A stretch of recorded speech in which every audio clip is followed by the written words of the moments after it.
I'm going to introduce conservative systems, but before we talk about conservative systems, let's start by analyzing this example system. In this example, we have x dot is equal to sine y, and y dot is equal to x minus x cubed, and I'm going to start by identifying all of the fixed points. So to find the fixed points, I set each of these to 0, and I want them to be 0 simultaneously. X dot is 0 when sine of y is 0, and y dot is 0 when x minus x cubed is 0.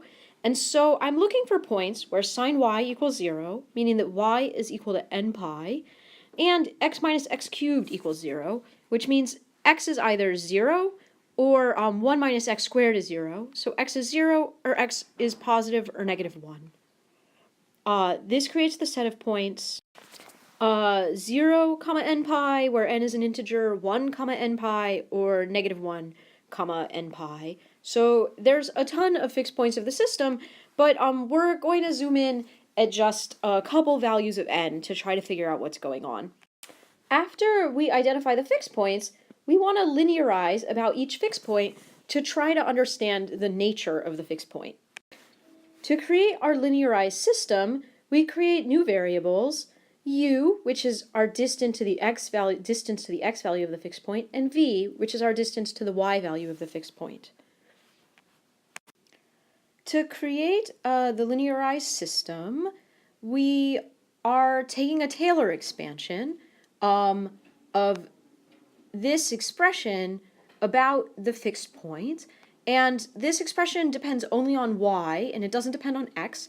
So we can exclude any x deviations from our Taylor expansion for the u dot, and so x dot is equal to u dot, and that's because this is a constant. And so u dot is equal to x dot, which is approximately equal to the function evaluated at the fixed point plus the y deviation of the function times the derivative of the function with respect to y evaluated at the fixed point. And then for the v dot is going to be equal to y dot. Recall that was x minus x cubed, so v dot, the linearization will be the value of the function evaluated at the fixed point, that's x star minus x star cubed, plus the x deviation times the derivative of the function with respect to x, plus the y deviation times the derivative with respect to y, but there was no y component, and so that piece is 0. And now let's simplify these. To simplify, we need to evaluate these. The derivative of sine is cosine, and the derivative of x minus x cubed is 1 minus 3x squared. So u dot is equal to v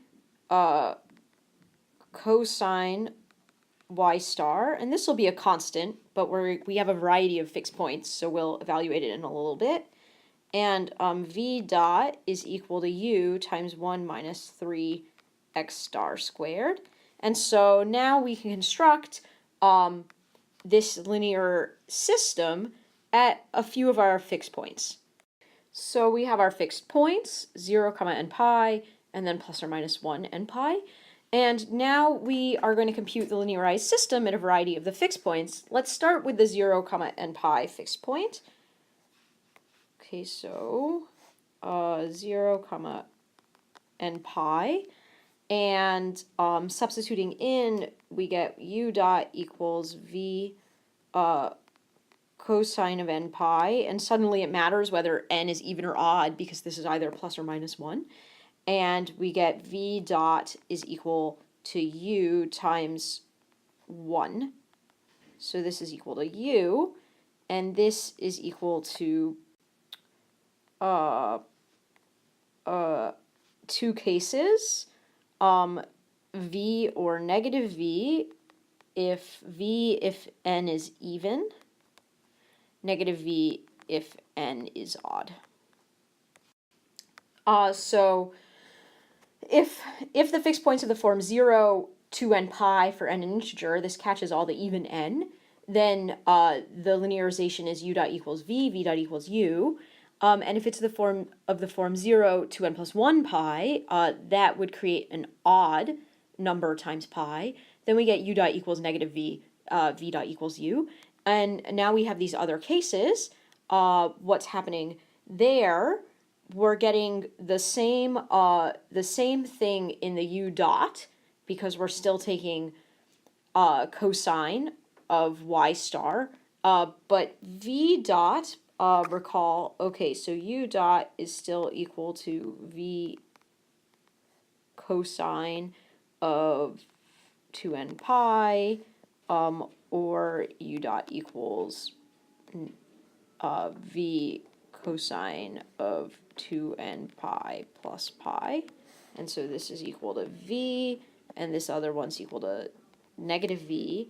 But then v dot was u times 1 minus 3 x star squared, which is equal to u times 1 minus 3, which is equal to negative 2u. And for the other case, it's also negative 2u. So it turns out we have 4 different cases of 4 different linear systems arise for all of the different fixed points that we have. For fixed points that are like 0 and then a 2n pi, we have a linear system with a corresponding matrix of 0, 1, 1, 0. And then if instead of 2n pi we have 2n pi plus pi, that changes to 0, negative 1, 1, 0. And then the plus or minus 1 points are similar to each other, and when the y value is 2n pi, we have this matrix, and when the y value is 2n pi plus pi, the first row flips. And so now we need to figure out what each of these 4 types of, what each of these 4 matrices corresponds to in terms of type of fixed point, and then we want to come up with some kind of sketch for the system. I've drawn some of the fixed points on. This is negative 1, 0, 0, 0, 1, 0, and this is negative 1 pi, 0 pi, 1 pi, etc. on this grid, and we're going to start filling in their types. So let's start with the type for 0, 0, which is the type for 0, 2n pi, and the corresponding matrix was 0, 1, 1, 0. It has a trace of 0, and it has a determinant of 0 minus 1, which is negative 1. And so since the determinant is negative, and the determinant is the product of just 2 eigenvalues, the eigenvalues must have different signs, and thus this is a saddle point. And I happen to know for this particular saddle point that the eigendirections are the 45-degree lines through the center, and that's just because 0, 1, 1, 0 actually comes up relatively frequently, and I just turn out to have it memorized. Now let's consider the neighboring fixed points. So this is negative 1, 0, and 1, 0, and so those are the plus or minus 1, 2n pi type of fixed points. And the matrix was 0, 1, negative 2, 0. And so the trace is 0, and the determinant is 0 minus negative 2, which is positive 2, which is greater than 0. Oh gosh, this is a center. At least in the linearization, it's a center. And we don't really know what the nonlinear behavior is, but it's probably close to a center. It might be a spiral or something. Anyway, I'm just going to draw in these centers temporarily as placeholders. So the 2 cases we have left, let's look at these guys on the axis. And this is 0 plus or minus 1, and the matrix that we care about is 0, negative 1, 1, 0. This again has trace 0, and it has determinant positive 1, and so that's another ambiguous case.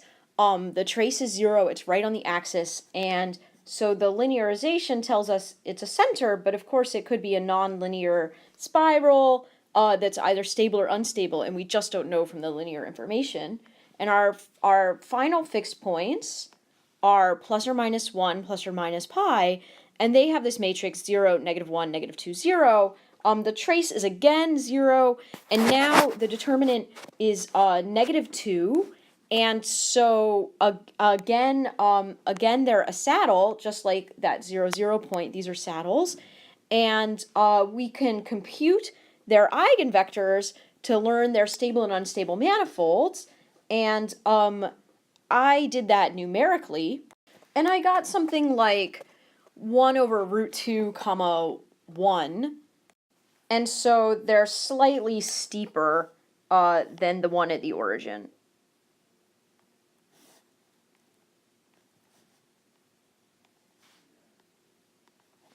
And I should draw in which is the stable and which is the unstable, and it turns out that the positive is inward and the other is outward. Inward, inward, outward, outward. And so now I have basically the whole linear story. A picture that looks like this alternates with a picture that looks like this as we go up and down in y, but I don't really have any good idea of how to connect them, and I don't know whether these centers are for real or whether they should actually be spirals, and I don't really know where the unstable manifold of the saddle node or the stable manifold of the saddle node should connect up. So now I can start adding some information from the null-clines. So for the null-clines, here's our original system, x dot equals sine y dot equals x minus x cubed. We'll have a pure horizontal flow whenever y dot is 0, and so y dot is 0 when x equals 0, when x equals 1, and when x equals... So along these lines, I know that the flow is purely horizontal, and I used the eigenvector information that I had to try to fill in the direction that I thought the vector field was going in places. And then I know it's pure vertical when sine y is equal to 0, so when y is 0, or pi, or negative pi, and now I'm going to draw that in.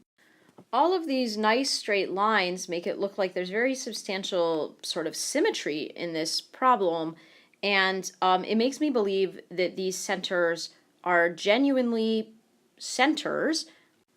However, I haven't really given you any kind of mathematical argument why that should be. So at this point, we've made a lot of progress towards making the phase portrait just from doing finding the fixed points, and then doing the linear analysis at each fixed point, and then in addition adding a little bit of null-cline information. But I'm just going to go ahead and show you the global picture computed numerically. So I headed over to Wolfram Alpha, and I asked it to make a stream plot of our dynamical system, so x dot equals sine y dot equals x minus x cubed, and I gave it a range. And here are our fixed points along y equals 0, and there's pi, and there's negative pi, and -1, 0, 1. And we can see all of the saddles that we predicted, and we can see these centers, and we can see things going through the axis very much horizontally, and going through this axis very much vertically. And everything is just as we predicted, but now the computer has been able to connect all the curves for us. And this phase portrait should look a little bit unusual to us because there's a bunch of curves that form closed orbits, and they don't just form closed orbits, they form non-isolated closed orbits, and that means that if we start here, or if we start at a nearby point, there's a closed orbit, a different closed orbit associated with each of those initial conditions, and so now we should look at that a little bit more.